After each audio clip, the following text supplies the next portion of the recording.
Hi student, स्वागत है आपका बालाजी स्टडी क्लासेस में। और जो हम कक्षा 11 के एनसीईआरटी का जो टॉपिक पढ़ रहे थे, एक चैप्टर था एटॉमिक स्ट्रक्चर, परमाणु संरचना, उसी को आगे बढ़ाते हैं हम लोग। रदरफोर्ड का अल्फा प्रयोग। हमने पीछे थॉमसन तक पढ़ लिया था कि थॉमसन को न्यूट्रॉन दिए गए थे और कहा गया था कि इनको रखो, तो वो नहीं रख पाए थे, उनका नियम वहां से फेल हो गया था। अब हम लोग पढ़ेंगे रदरफोर्ड का अल्फा प्रयोग। और हमारा अगर वीडियो पसंद आए तो प्लीज चैनल को लाइक और सब्सक्राइब जरूर करें, ठीक है। चलो समझते हैं इसको। रदरफोर्ड का अल्फा प्रयोग। इनके दो शिष्य थे, बहुत ही अच्छे शिष्य होंगे। दो नाम थे, एक का नाम था गीगर, एक का नाम था मॉर्सटन। गीगर और मॉर्सटन बहुत ही अच्छे शिष्य थे। बताओ, इतने इंटेलिजेंट शिष्य, आजकल के शिष्य तो बेकार हैं। गीगर और मॉर्सटन, ठीक है। तो इन्होंने क्या किया था, इसकी खोज को चालू किया था, आगे बढ़ा दिया था रदरफोर्ड ने। इसीलिए इसका नाम दे दिया गया क्या, रदरफोर्ड का अल्फा प्रयोग। तो इन्होंने किया क्या, पहले एक बार समझ लेते हैं पूरा, बाद में लिखना शुरू करते हैं कि इसमें इन्होंने क्या किया था कि अल्फा किरण की बौछार की थी, काय पे, बमबारी की थी, एक सोने की पतली पन्नी पर। सोने की पतली पन्नी पर इन्होंने क्या किया था, अल्फा किरण की बौछार की थी, और वो अल्फा किरण पीछे जाके एक फोटोग्राफिक प्लेट पे मिल रही थी, मतलब दिखाई दे रही थी, धब्बे बना रही थी। तो इसका मतलब ये है कि वो यहाँ पे है, ठीक है। तो समझ लेते हैं एक बार। यहां से एक पीबी का बॉक्स है, ठीक है, पीबी मतलब कांच का बॉक्स है। यहां से अल्फा किरणें हमारी चली,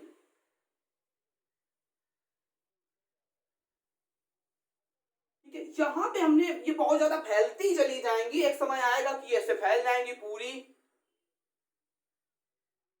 इसके लिए हमने क्या किया कि यहां पे एक स्लिट लगा दी,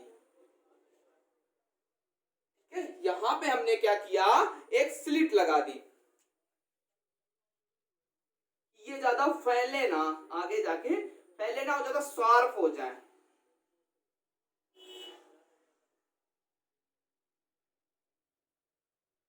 ठीक है। अब इसके आगे हमने यहां पे क्या किया, यहां पे एक सोने की क्या की चद्दर लगा दी या फिर पन्नी लगा दी, ठीक है। यहां पे हमने क्या किया, एक सोने की पन्नी लगा दी।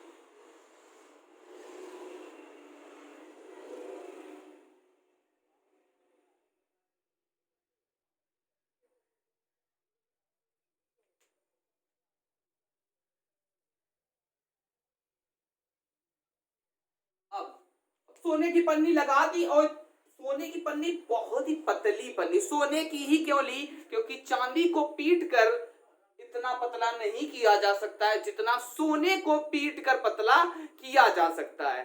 सोना सबसे ज्यादा आघातवर्धनीय होता है, ठीक है।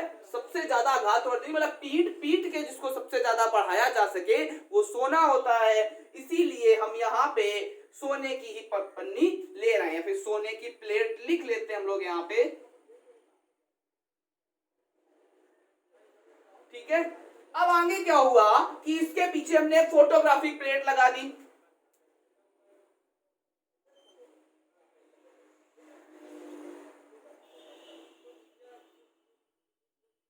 इसके पीछे हमने क्या किया, एक फोटोग्राफिक प्लेट लगा दी। तो यहां पे हमें थोड़े धब्बे ऐसे प्राप्त होंगे, तो वहीं पे जाके ये रुके,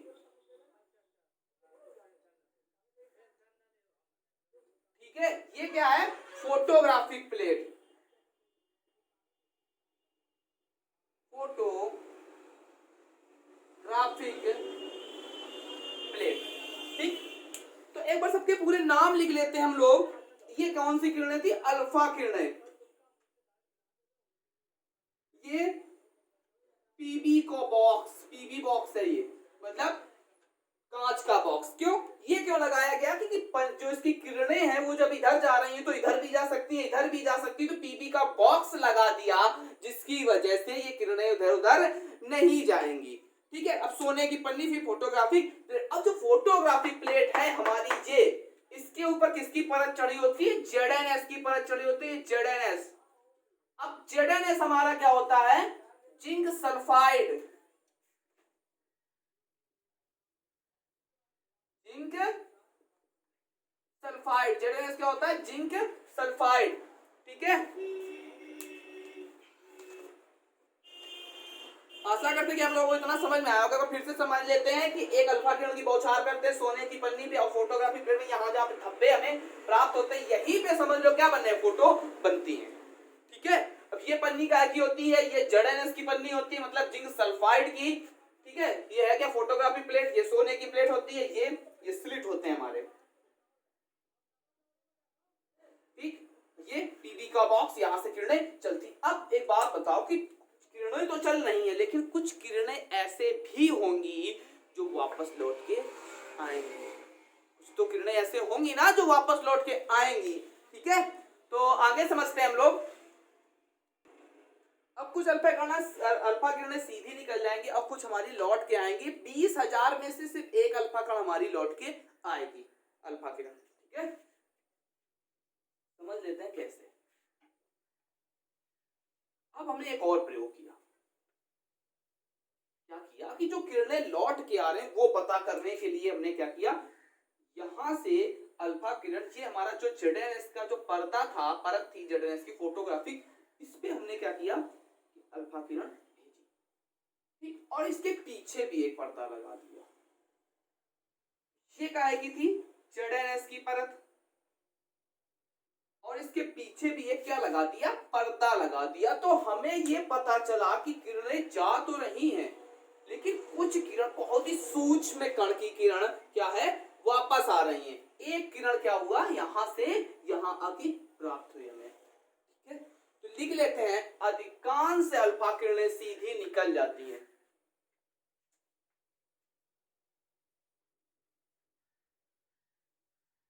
अधिकांश अल्फा किरणें सीधी गुजर जाती हैं। पहला पॉइंट लिखेंगे हम लोग, अधिकांश अल्फा किरणें सीधी गुजर जाती हैं। अधिकांश अल्फा किरणें सीधी गुजर जाती हैं, लेकिन कुछ वापस भी आती होंगी। ठीक है, तो लिखेंगे कुछ किरणें सूक्ष्म कोण से विक्षेपित हो जाती, बहुत ही छोटा कोण बनाती हैं। तो कुछ किरणें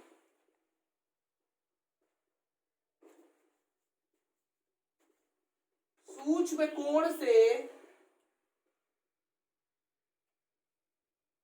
विक्षेपित हो जाती हैं। ठीक है, अब तीसरा पॉइंट, एक और पॉइंट लिखेंगे, लगभग 20,000 में से एक ही अल्फा किरण वापस आती है। 20,000 में से एक ही अल्फा किरण वापस आती है। 20,000 में से एक ही अल्फा किरण वापस आती, मतलब जो वापस आ रही हूं 20,000 में से खाली एक अल्फा किरण है, बस 20,000 में से खाली एक ही अल्फा किरण वापस आती। अब इसका परिणाम क्या हुआ, समझ लेते हैं हम लोग। इसका परिणाम क्या हुआ, परमाणु का अधिकांश भाग खाली होता है। अब देखो आगे समझते हैं हम लोग, मतलब किरण जो वापस आ रही हैं वो समझते हैं। ठीक है, परिणाम,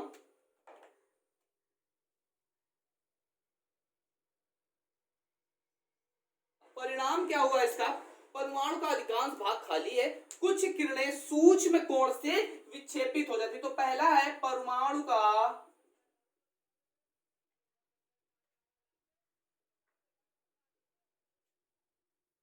अधिकांश भाग खाली है।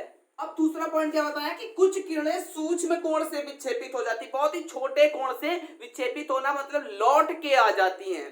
तो कुछ किरणें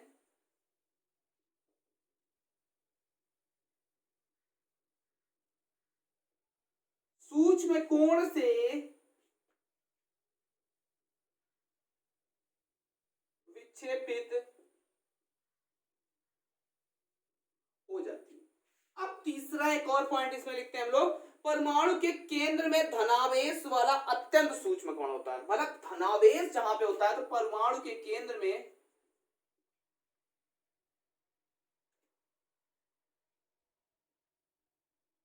धनावेश अत्यंत सूक्ष्म कोण।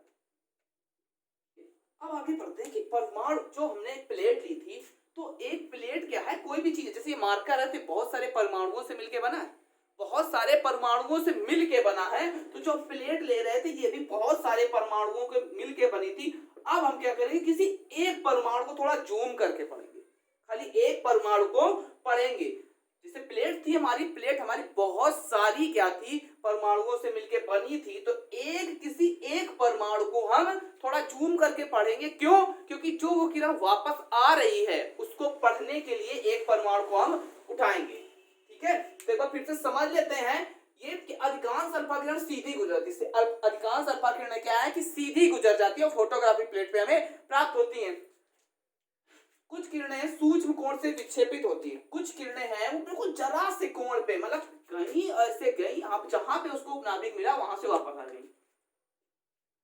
अब 20,000 में से एक ही अल्फा किरण वापस आती है, पूरी तो वापस आएंगी नहीं। 20,000 में खाली एक ही अल्फा किरण वापस आएंगी। अब दूसरा पॉइंट है, मतलब इसके परिणाम क्या हुए कि परमाणु का अधिकांश भाग खाली है। ठीक है, कुछ किरणें सूक्ष्म कोण से, वही बात है कि बिल्कुल सूक्ष्म कोण से विक्षेपित हो रहे। परमाणु के केंद्र में धनावेश, परमाणु के केंद्र में धनावेश अत्यंत सूक्ष्म कण, जहां पे धनावेश हमें मिलेगा वहीं से क्या होगा, वहीं से अल्फा किरण हमारी एक वापस आ जाएगी। तो अब इसको पढ़ना शुरू करते हैं हम लोग। अब इतना समझ लेते हैं कि नाभिक कितना छोटा होता है। सोच लो कि एक क्रिकेट का ग्राउंड है, ठीक है, एक क्रिकेट के ग्राउंड में, बीच ग्राउंड में एक मक्खी बैठी है, वो इसका नाभिक है। समझ लो कितना छोटा। तो पहले वक्त परमाणु है, उसके बाद क्या है कि उसमें जो केंद्र है वो कितना छोटा है। समझ लो कि एक क्रिकेट का ग्राउंड है और एक क्रिकेट के ग्राउंड में बीच में एक मक्खी बैठी है, वो उस परमाणु का नाभिक है। माना कि एक क्रिकेट का ग्राउंड है, उसके बीच में एक मक्खी बैठी है, वो उसका नाभिक है। अब परमाणु इतना छोटा है तो उसका नाभिक कितना छोटा होगा ये हम लोग सोच सकते हैं। ठीक है, अब आगे बढ़ते हम लोग पढ़ेंगे यही।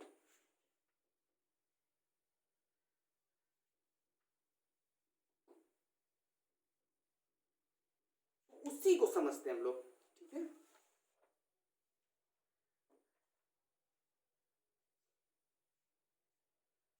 ये हमने एक परमाणु बनाया,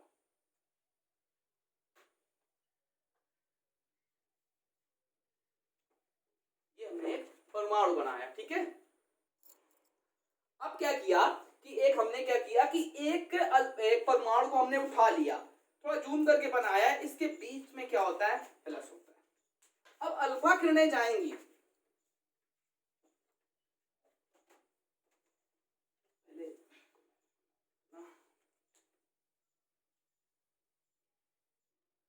अल्फा किरण बहुत ज्यादा दूर से गई, सीधी निकल गई, इधर से गई, सीधी निकल गई, फिर क्या हुआ, एक और गई, थोड़ी सी विक्षेपित हो गई, एक और गई, थोड़ी सी विक्षेपित हो गई, फिर ये गई, ये बहुत ज्यादा विक्षेपित हो गई, फिर ये गई।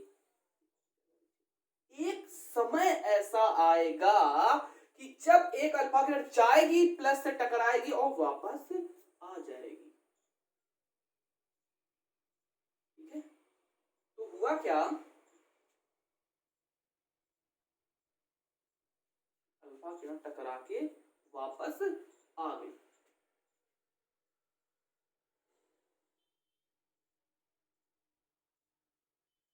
अल्फा किरण टकरा के वापस आ गई।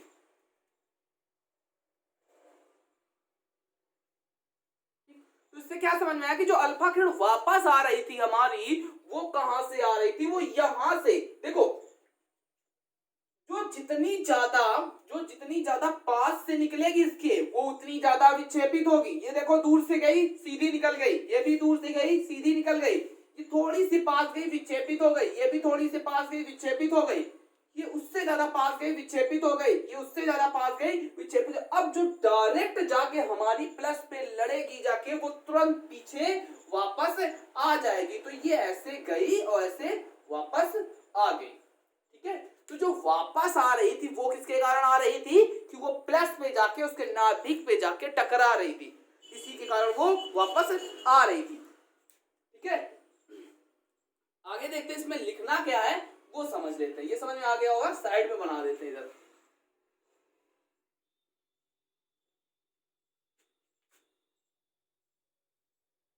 छोटा बना देते हैं।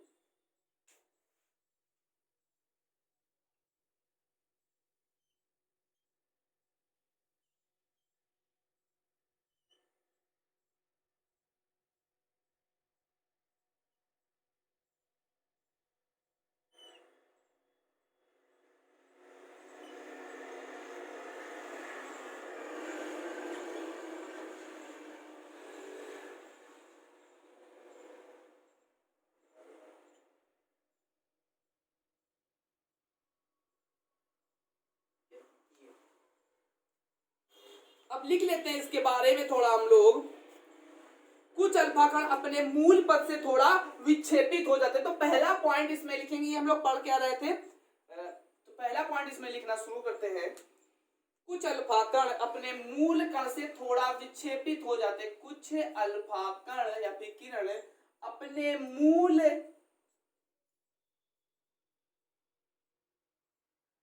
मूल पथ से थोड़ा विक्षेपित हो जाते हैं। मूल पथ से थोड़ा विक्षेपित हो जाते हैं। मतलब क्या है कि कुछ अल्फाकण नहीं कहीं और अपने मूल पथ से थोड़ा सा विक्षेपित हो, ये वाली तो सीधी निकल गई, लेकिन कुछ कहीं थोड़ा सा विक्षेपित होकर इधर उधर चली गई। ठीक है, आगे लिखते हैं, वह प्रदर्शित करता है कि परमाणु में क्या है, धनावेशी भाग क्यों विक्षेपित हुई। यह प्रदर्शित करता है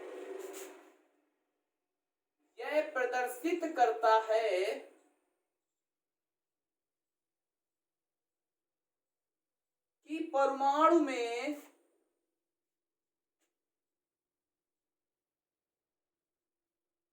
धनावेशित भाग है,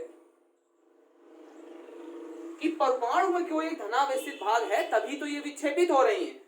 ठीक है, क्योंकि अल्फा किरण माइनस की है और परमाणु में धनावेशित भाग है, तभी ये विक्षेपित हो रही हैं। नहीं, माइनस नहीं, प्लस की अल्फा किरण है और प्लस का ही नाभिक है, तभी ये विक्षेपित होकर। अगर माइनस का होगी तो अपनी तरफ आकर्षित कर लेंगी, क्योंकि हमें पता है कि माइनस प्लस में क्या होता है, आकर्षण होता है, और प्लस प्लस में प्रतिकर्षण होता है, फिर माइनस माइनस में प्रतिकर्षण होता है। अब दूसरा पॉइंट इसका समझते हैं हम लोग। दूसरा पॉइंट है इसका कि बहुत कम अल्फाकण 90 अंश से अधिक कोण पर विक्षेपित होती हैं। बहुत कम अल्फाकण, जैसे ये है, ये 90 अंश से अधिक कोण पर, बहुत कम ही अल्फाकण ऐसी होती हैं जो 90 अंश से अधिक कोण पर विक्षेपित होती हैं। बहुत कम अल्फाकण 90 अंश से अधिक कोण पर विक्षेपित होती है, मतलब इधर उधर जाती है।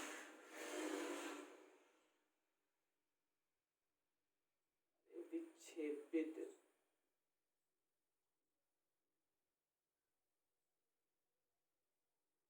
ठीक है। अब अगला पॉइंट लिखते हैं, नाभिक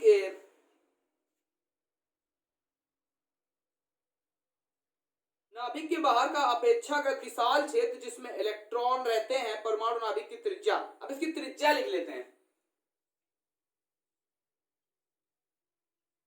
परमाणु नाभिक की त्रिज्या, इसकी त्रिज्या देखो कितनी होती है। इसकी त्रिज्या 10 की पावर माइनस 13 से 10 की पावर माइनस 12 सेंटीमीटर। कंफ्यूजन नहीं होना चाहिए कि 13 बड़ा है कि 12, तो माइनस का है तो क्या बड़ा होगा, 12 ही बड़ा होगा। ठीक है,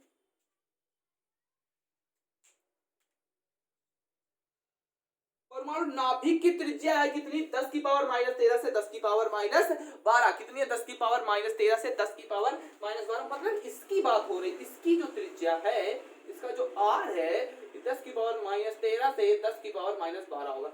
अब ये नाभिक था, तो जो हमारा परमाणु की त्रिज्या होगी वो भी तो पता होनी चाहिए।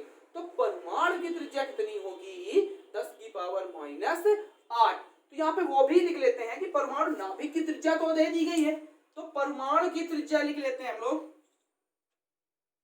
एटम की त्रिज्या हमारी, परमाणु की त्रिज्या कितनी होगी, 10 की पावर माइनस 8 सेंटीमीटर। ठीक है, आशा करते हैं कि ये समझ में आ रहा होगा आप लोगों को। ठीक है, नोट कर लेंगे इसको।